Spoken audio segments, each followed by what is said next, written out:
priceless treasure. God knows me, God hears me, God is my comfort. I am His and there's nothing better, forgiven and chosen forever. I am a treasure.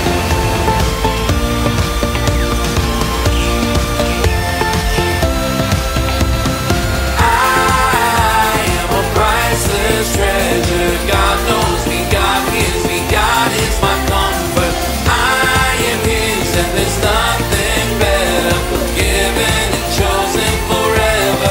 I am a treasure.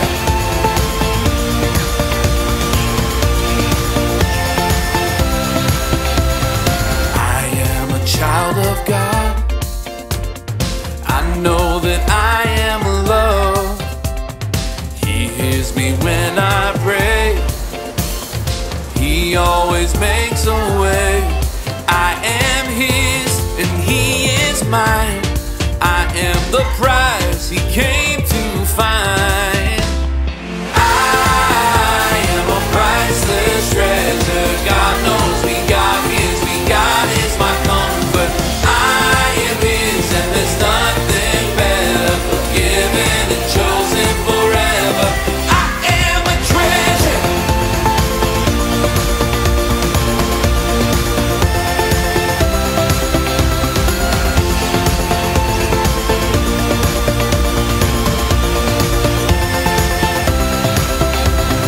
I am a child of God. I know that I am loved. He hears me when I pray. He always makes a way. I am His and He is mine, and I am the prize He came to find. I am a priceless treasure. God knows me, God hears me, God is my comfort. I am His and there's nothing better, forgiven and chosen forever. I am a treasure. I am a priceless treasure. God knows me, God hears me, God is my comfort. I am His and there's nothing better, forgiven and chosen forever. I am a treasure.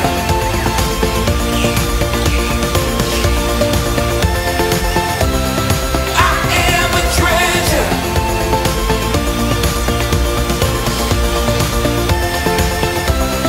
I am a treasure.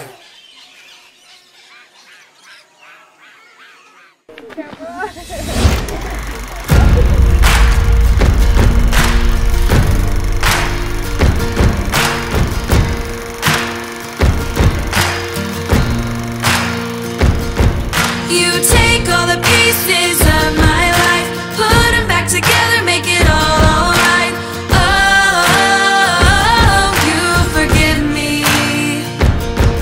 Only you can heal my broken heart, make all things new with a brand new start.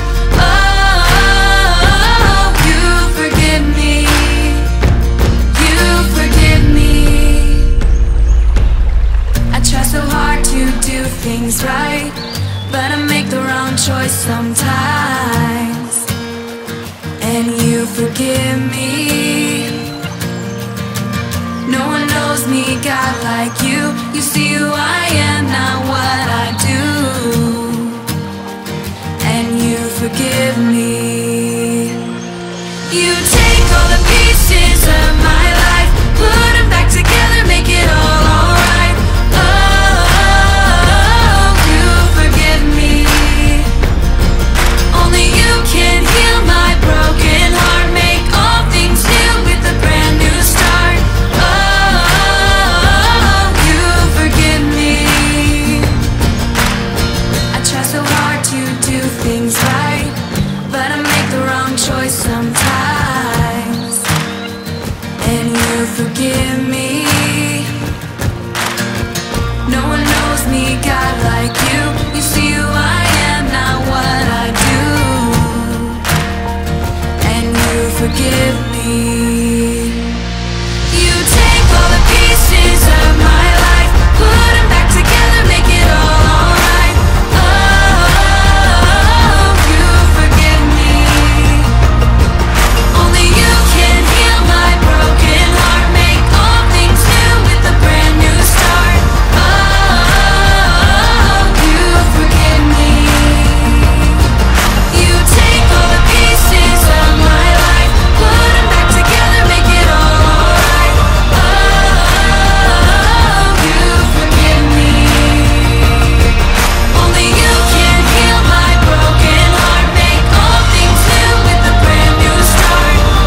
welcome to Story Lab. Skylar, I got your beakers.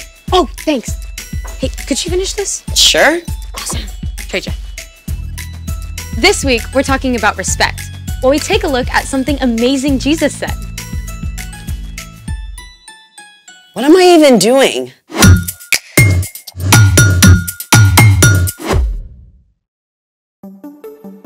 Hey, I'm Skylar. And I'm Sebastian, We're talking about respect. which is showing others that they are important by what you say and do. Okay, gotta ask about the outfit. Why? What's wrong with it? Nothing, but I think it's visible from outer space. I'll admit, stripes and plaid usually don't get along. I wore this in honor of Opposite Day. Opposite Day is a thing? Yeah, it's on January 25th, but I just found out about it. To celebrate, I've even made a list of things that don't usually get along. Let's hear it. Number 1, cats and dogs.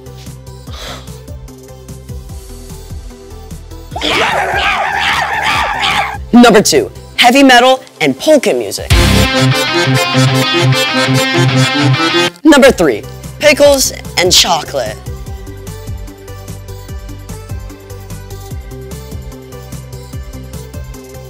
Want a bite? No thanks.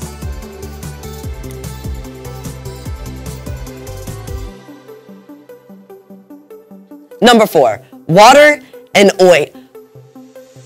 Water and Wait, let's find out what gets along with water and what doesn't. It's time to play. Will it mix?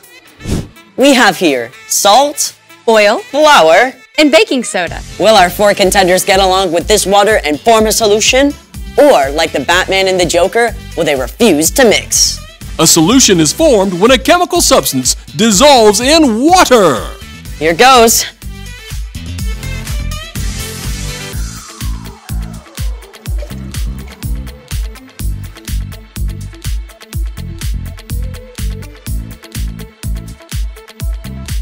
It appears that our salt and baking soda have completely dissolved in the water. But it's clear that water and oil do not mix, and neither do flour and water. Sadly, they just don't get along. Let's try some more stuff. Honey!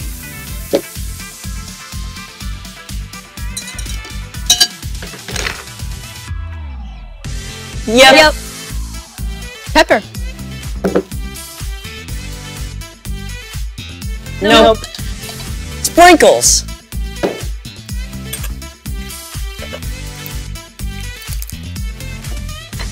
Yep. Nope. Wait a sec.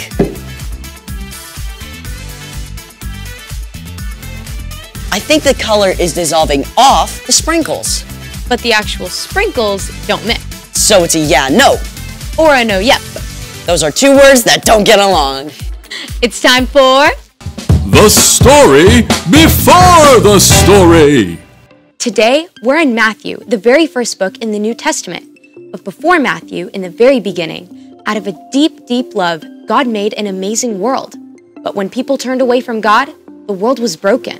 God made a plan to draw people back into relationship. So at the right time, God sent a tiny baby to be born in the small town of Bethlehem, God's very own son, Jesus. When Jesus grew up, he began to travel from town to town, teaching and healing. And everywhere he went, huge crowds gathered because Jesus spoke with more authority than any other teacher ever. Which is where our story starts. Take it away. Hey everyone, I'm Erica. One day, Jesus sat down on a hillside in Galilee to teach his disciples, but it wasn't long before many people joined the crowd. They were amazed at what Jesus said. His teaching went beyond anything they'd ever heard before. Blessed are those who are humble. They will be given the earth. Jesus claimed that people who are sad or humble or hungry or those who suffer for doing what's right are actually blessed. He said his followers are like salt and light. He said that calling someone a fool is just as bad as, get this, murder. It all added up to one thing. What's on the outside matters much less than what's on the inside. What's in your heart? People squeezed closer to hear as Jesus continued. You have heard that it was said, love your neighbor, hate your enemy. But here is what I tell you. Love your enemies. Pray for those who hurt you. What? Up to this point, most wise teachers and philosophers had agreed that you should not hurt someone unless they hurt you first. Then you had every right to get back at them. If someone punched you in the mouth and knocked out a tooth, you could punch them and knock out their tooth. If they said something mean to you, then you should shout something just as mean back at them. But Jesus taught a new way of understanding. Love your enemies. Now, it's easy to think of your enemy as the really bad guys, like a supervillain about to destroy the world, or a dangerous criminal on the run, or even the biggest bully on the playground. But your enemies can also be the people you're around every day, like the classmate who cuts ahead of you in line, even your little brother who's super annoying.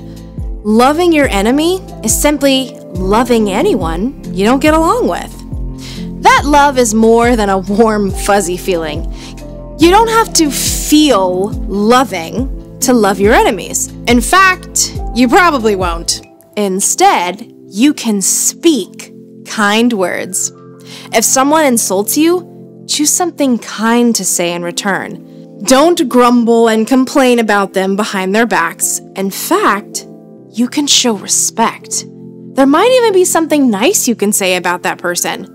You should also do well to them. If someone trips you up on the way to PE class, you can tell them that's not cool. But don't look for ways to get back at them.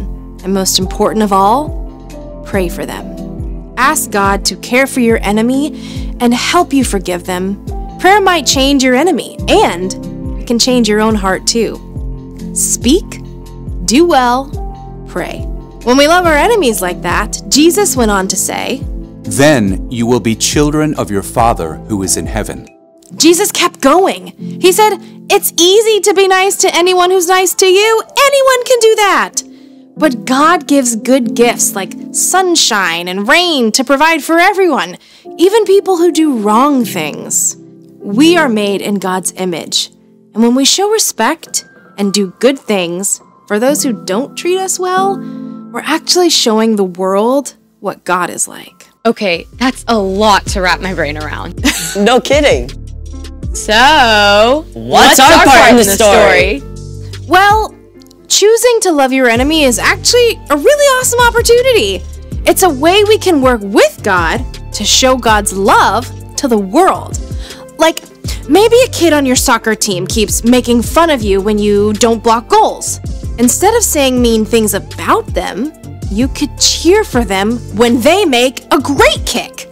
Or if your teacher loses patience and takes away recess for the whole class, even though it wasn't your fault, you could offer to clean up the classroom. It makes me think of my little brother. He drives me nuts because he's always borrowing my shirts without asking and getting stains on them. So what do you do? What I want to do is yell at him and mess his stuff up. But I could keep my temper and show him how to get stains out of them. Yep. You never want to let someone keep hurting you, but you can always respond with kindness. Exactly. It's not an easy thing to do for sure. But when we follow Jesus, we have the power of God's Spirit to help us speak kind words, do well, and pray for our enemies. Gotta respect that. See y'all next time. Bye, Erica. So here's the thing. Show respect even when you don't get along. Like plaids and stripes. Ew, what is this? Fur. My dog is shedding. Oh. Hey, will it mix? Dog fur.